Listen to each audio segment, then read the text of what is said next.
If you hired a licensed electrician to rewire your house, but they sent a weekend hobbyist instead, you'd probably stop them at the door, right? Oh, absolutely. You wouldn't let them anywhere near your breaker panel. Exactly. You wouldn't let them touch it. So why do we let school districts do the exact same thing with our children's education? Welcome to the deep dive. Yeah, it's such an important topic. Today, we are putting together an urgent strategy session for all of you out there navigating the intensely complicated world of special education. We're pulling directly from a guide in the Sideline Coaching series by Pierce the Silence, A Silent Touch. Right, and specifically, we're focusing on a concept they call the personnel audit. Yeah, the personnel audit, which honestly sounds a bit corporate, but it is a critical concept right now. It really is. We're Okay. looking at this through the lens of experienced special education advocacy. The goal today is to decode the legal landscape of special education staffing, look at some really alarming recent state investigations, and build a highly specific playbook you can use. A playbook to make sure your child is getting the exact expertise they are legally promised. Exactly. But before we get too deep into that, I do need to explicitly state the legal disclaimer from our source material. Always a good idea. Right. So the authors of this guide, they are credentialed special education advocates, but they are not attorneys. The information we are breaking down in this deep dive is for educational purposes only. It doesn't constitute legal advice. Yeah, please always remember to consult a qualified attorney in your jurisdiction for legal counsel regarding your specific situation. Right. Definitely do that. So with that out of the way, let's look at the foundation of all of this, the IEP. The Individualized Education Program. Yes.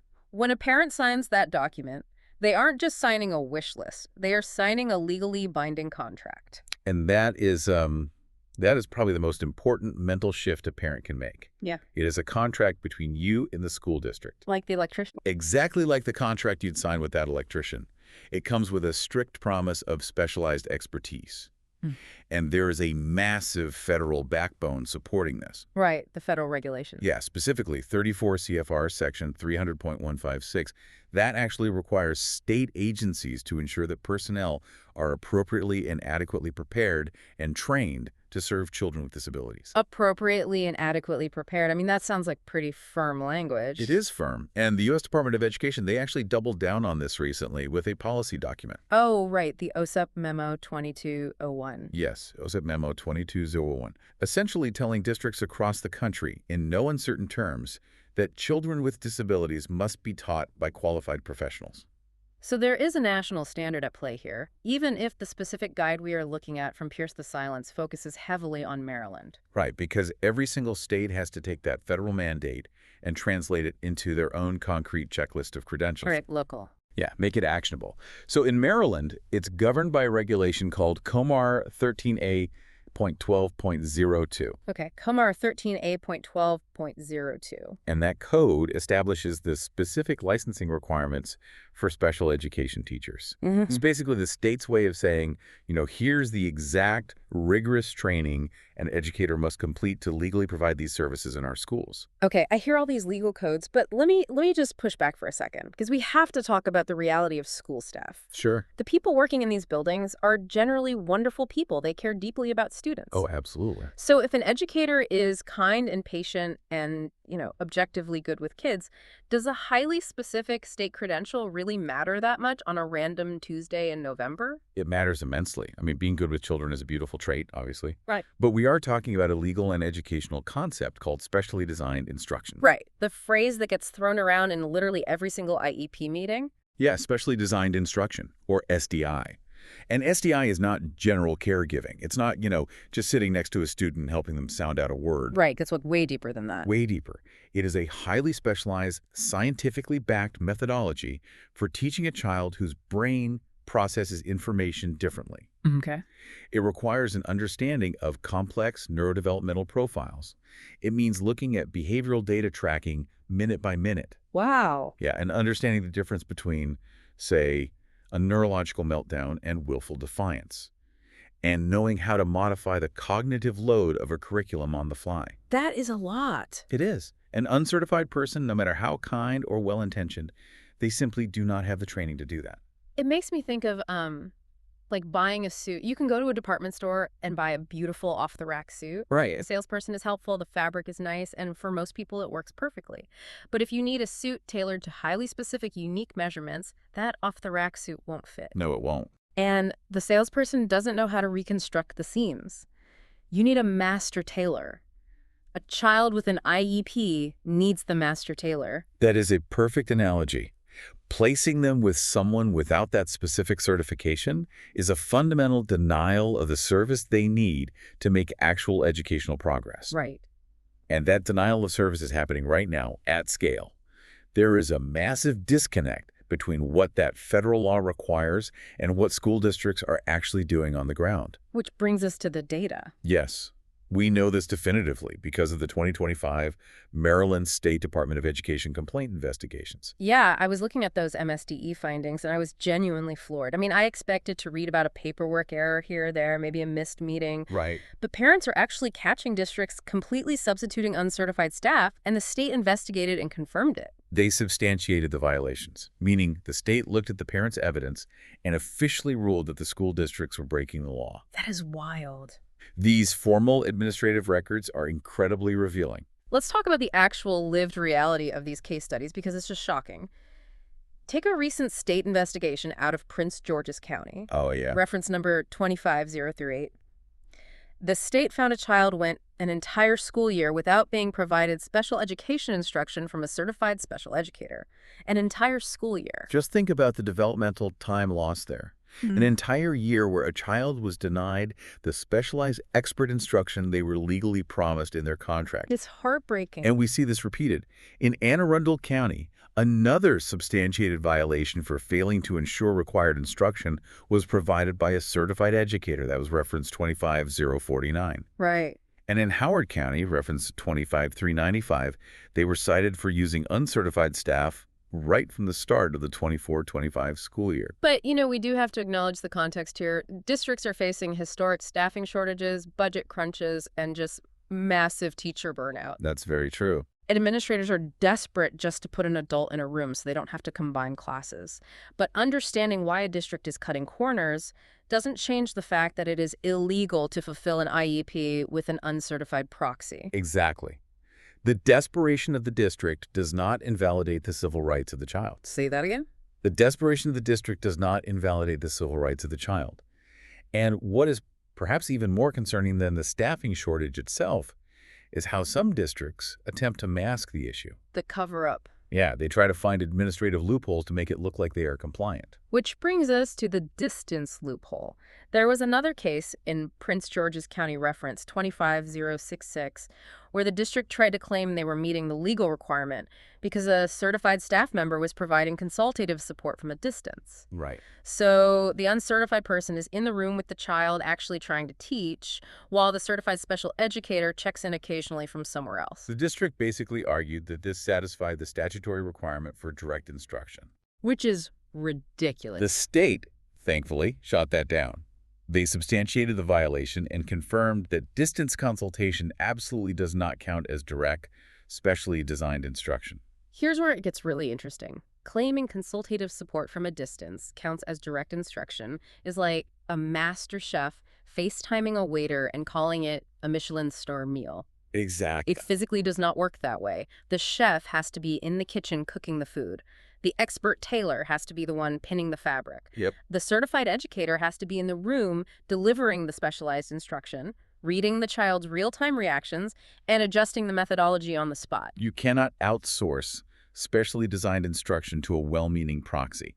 The MSDE has made it crystal clear. Crystal clear. When your child's IEP mandates specialized instruction, they need a credentialed professional physically present to deliver it. Okay, so the problem is systemic, and districts have literally been caught doing it across multiple counties. But we can't just admire the problem. We have to equip you, the listener, to fight back. Yes, we need a plan. Because districts are demonstrably cutting these corners, you cannot afford to assume compliance. You have to verify it yourself. And this is where Pierce the Silence introduces that specific three-step action plan they call the personnel audit. It is an incredibly empowering shift in mindset. Step one of this audit is straightforward. Check the credentials yourself. You have the legal right to know exactly who is working with your child. Okay, but if I'm a parent, how do I actually do that? I feel like most parents just assume if a principal assigns a teacher to a special education classroom, human resources has already vetted them. Well, as the 2025 data proves, that assumption is dangerous. In Maryland, you can use the MD State Teach Hub. The Teach Hub. Right. It is a public portal, and the guide actually notes it's linked directly on their site at thatparent.org. You go to that hub, type in the name of your child's educator, and look up their exact current credentials. Okay. And if you are listening to this outside of Maryland, your state Department of Education will have its own version of a public educator credentialing database. That is a massive tool. You literally just search their name and see if they hold the specific special education certification. Exactly. But let's say I do that. Let's say the database shows my child's teacher is not certified in special education. What do I do with that information? Do I just march into the principal's office? No. You hold your ground and you build a paper trail first. Under federal law, specifically 34 CFR Section 300.613, you have the procedural right to access your child's educational records. Okay. That includes the qualifications of the people implementing their IEP. If you find a discrepancy on the Teach Hub, the guide is very clear. Make a copy of your findings, take a screenshot, print it out, and save it to your child's electronic file. Smart. That is your very first piece of evidence. Okay, so I've checked the Teach Hub, I've got my screenshot, and I've proved the person in the room isn't certified.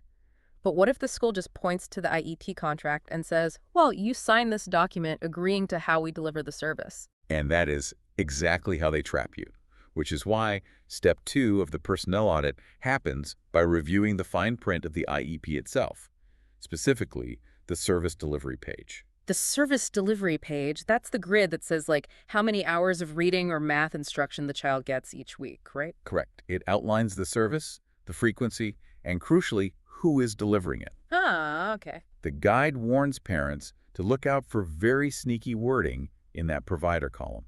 Does it explicitly list special educator as the provider?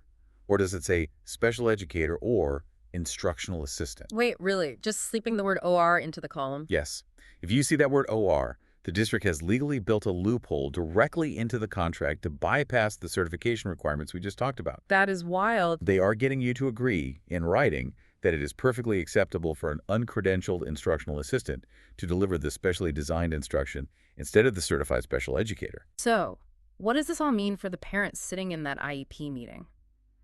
If I see that word OR on the page, how do I stop them from slipping that loophole into the final document?